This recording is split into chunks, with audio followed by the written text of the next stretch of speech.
अस्सलाम वालेकुम dear students. First year computer science की आज की इस वीडियो में हम डिस्कस करेंगे ट्रैक्टेबल वर्सेस इनट्रैक्टेबल प्रॉब्लम्स।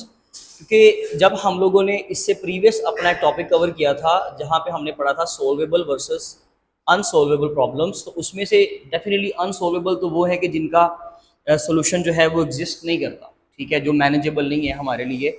ऐसी प्रॉब्लम्स को हम अनसोल्वेबल कहते हैं, जैसे कि हमने एग्जांपल ली थी हार्टिंग प्रॉब्लम्स की, ठीक है। अब उसमें चले कि जो दूसरी कैटेगरी है वो कौन सी, सॉल्वेबल, जो प्रॉब्लम सॉल्व हो सकती है।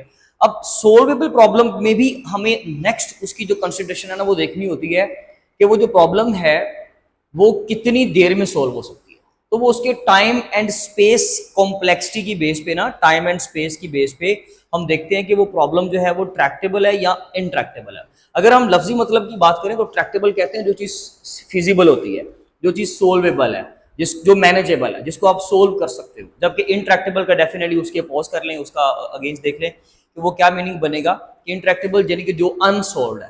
तो वहां पे हमें समझ आ गई कि सोल्वेबल प्रॉब्लम आगे जाकर फिर उसका मतलब थोड़ा सा बदल जाएगा, लेकिन यहाँ पे लफ्जी मतलब इंट्रैक्टेबल का होगा कि जो मैनेजेबल नहीं है, जो फिजिबल नहीं है, ठीक है, जो सूटेबल नहीं है हमारे लिए। लेकिन ये कि फिर भी ऐसा नहीं होता, एक्चुअली इसका सोल्यूशन फाइंड आउट हो जाता है, क्योंकि actually definitely we are in the category of solvable. क्योंकि जब हमने प्रॉब्लम की बात की, एक इस चार्ट को जरा समझिएगा। प्रॉब्लम में आपने पढ़ा कि एक प्रॉब्लम है हमारे पास अनसोल्वेबल, ठीक है, और एक प्रॉब्लम है हमारे पास सोल्वेबल। चलें जी, इसकी तो हम बात ही नहीं कर रहे। अब सोल्वेबल अगर आ गई है तो उसमें ट्रैक्टेबल हो या उसमें इनट्रैक्टेबल हो, डेफिनेटली प्रॉब्लम तो सोल्वेबल है ना, क्योंकि आप सोल्वेबल की कैटेगरी में हो। हाँ, लेकिन ये इसका जो है वो क्या इसके अंदर मसला मसाइल है, क्योंकि ट्रैक्टेबल का लफ्जी मतलब जब हमने पढ़ा तो उसका मतलब है कि जो चीज़ सोल्व हो सकती है। इसमें देखेंगे कि फिर क्या चीज़ें हैं। ये बड़ा इंटरेस्टिंग टॉपिक होने वाला है, बड़ा कॉन्सेप्चुअल है। शॉर्ट के लिए टॉपिक है, ये लॉन्ग के लिए नहीं होगा। Once a problem is determined to be solvable, यानी कि जब हमें पता चल गया कि एक प्रॉब्लम हमारे लिए सोल्वेबल है, the next consideration is it's computational complexity. और अब हमने नेक्स्ट क्या देखना है, उसकी कंप्यूटेशनल कॉम्प्लेक्सिटी देखनी है।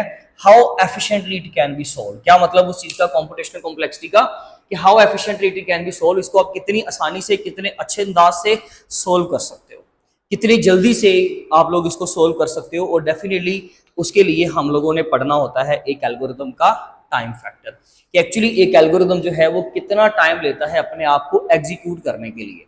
एल्गोरिथम क्या है, फिर से रिवाइज करवा दूं कि एल्गोरिथम बेसिकली होता है किसी भी प्रॉब्लम का जो सोल्यूशन होता है, उस सोल्यूशन के जो हम स्टेप्स लिखते हैं कि दीज आर द स्टेप्स, कि उस पर्टिकुलर प्रॉब्लम को सोल्व करने के लिए ये हमारे पास चंद एक स्टेप्स हैं। इन स्टेप्स को एग्जीक्यूट होने में कितना टाइम लगेगा, उसको क्या बोलते हैं, टाइम कॉम्प्लेक्सिटी, ठीक है जी। इसी तरीके से ये एल्गोरिथम अपने आप को जब किसी जगह पर स्टोर करवाएगा तो कितनी मेमोरी कंज्यूम करवाएगा, that is called as space complexity.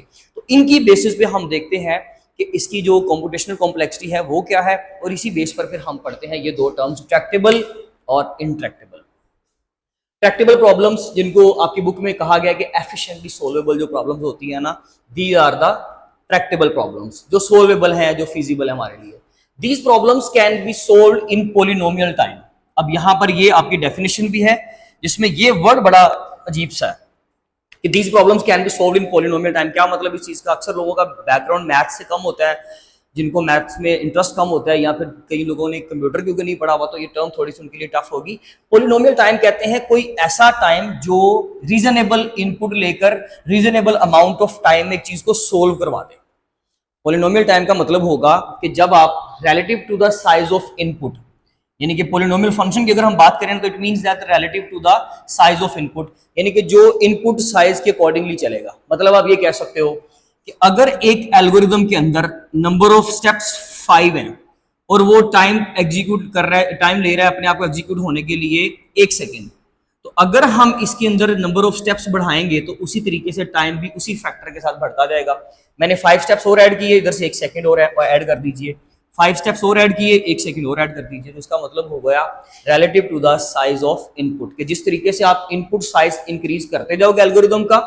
Input size का क्या मतलब है सर, आपने तो कहा नंबर ऑफ स्टेप्स, जी नंबर ऑफ स्टेप्स भी होते हैं, लेकिन एक्चुअली इनके अंदर जो सबसे इंपॉर्टेंट चीज होती है वो होती है उस एल्गोरिदम की इनपुट। इनपुट क्या होती है, यानी कि अगर हम लोगों ने यहाँ पर यूजर से कोई इनपुट ले रहे हैं, कि हम एक नंबर दो हम आपको बताएं नंबर इवन है या ऑड है, हमें यहाँ पर एक नंबर दो हम बताएं वो नंबर प्राइम नंबर है या नहीं है।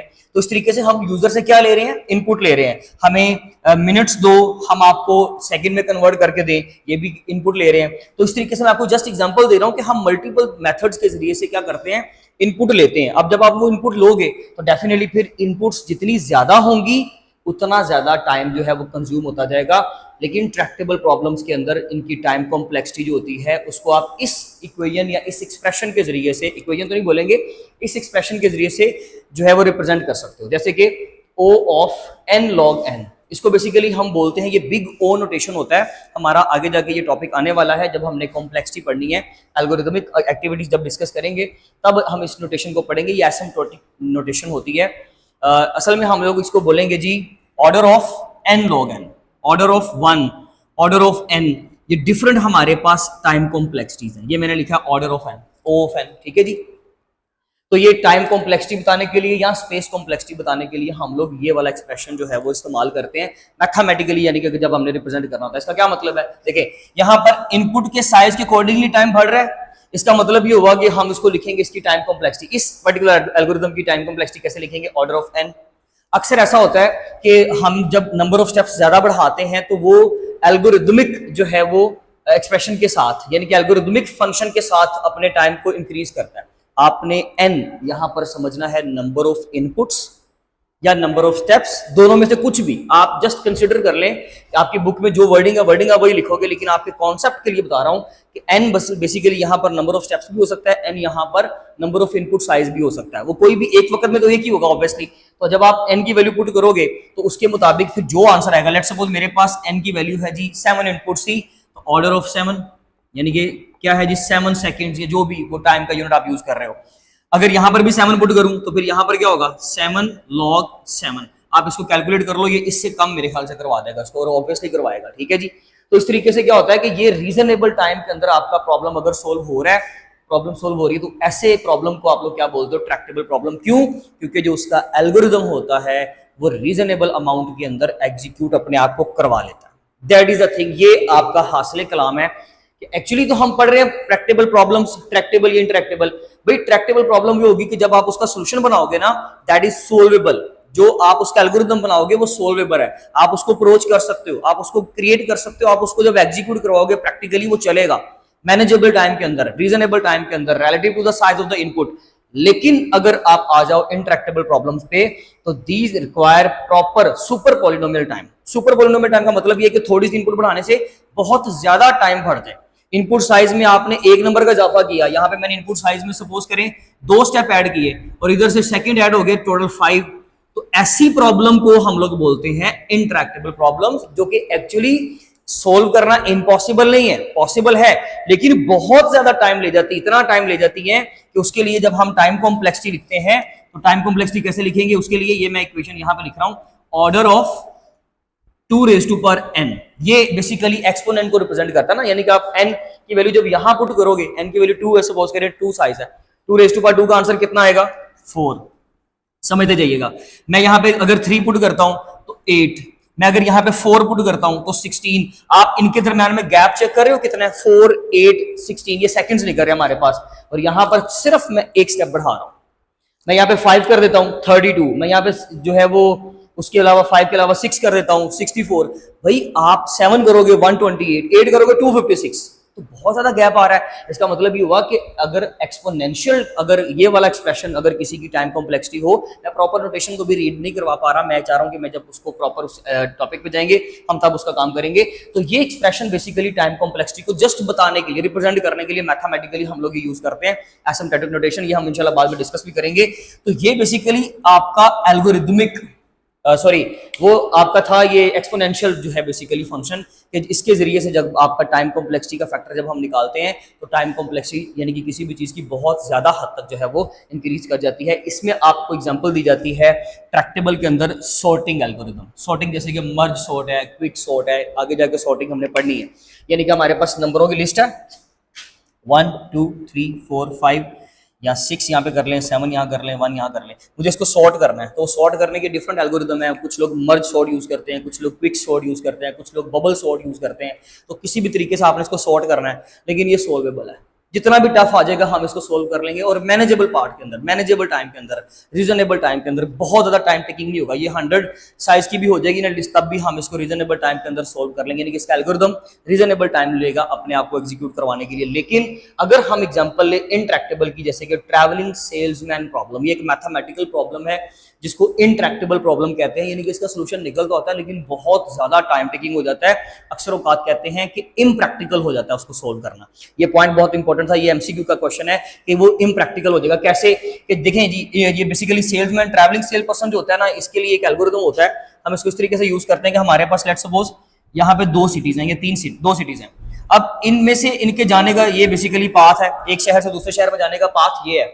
लेकिन अगर हम बात करें कि इनके दरमियान में शॉर्टेस्ट पाथ का, ठीक है जी, तो वो डेफिनेटली वो क्या होगा, हमारा एफिशिएंट सोल्यूशन होगा एक शहर से दूसरे शहर में जाने के लिए, that is the efficient solution. लेकिन दूसरा ट्रैवलिंग सेल पर्सन में ये होता है कि जब हम लोग नंबर ऑफ सिटी ऐड करेंगे, अब हमने क्या करना है, यहां से एक बंदा निकलता है और इन 2 शहरों से पहले होकर आ रहा था अपनी जगह पे वापस, लेकिन अब मैंने नंबर ऑफ सिटीज बढ़ा दिए, एक शहर बढ़ा दिया, तो अब ये बंदा अगर यहाँ से निकलता है सोर्स से और ये जब होकर वापस आएगा, तो मुझे हमें शॉर्टेस्ट टाइम निकालना है। आप जब इसको प्रैक्टिकली सोल्व करोगे तो ये कोई आसान काम नहीं है। कभी भी ऐसा नहीं होता कि आपको ये वाला सोल्यूशन मिल जाए, नो, ऐसा पॉसिबल ही नहीं है। इसलिए क्या होता है कि अगर नंबर ऑफ सिटीज बढ़ाते जाएंगे तो उनके दरमियान में शॉर्टेस्ट पाथ मिलना और ज्यादा डिफिकल्ट होता जाएगा। ट्रैवलिंग सेल पर्सन, आप आम देखिए ना कि सेलमैन होता है, सुबह निकलता है, वो 2-3 शहर घूम के या अपने पास वाले जो टाउन्स घूम के वापस आता है अपने घर वापस। तो अगर हम नंबर ऑफ सिटीज बढ़ाएं, पॉइंट्स बढ़ाएं या टाउन्स बढ़ाएं, तो क्या होगा, उसके लिए चीजें ज्यादा हैक्टिक हो जाएंगी, इतनी ज्यादा टाइम टेकिंग हो जाएंगी,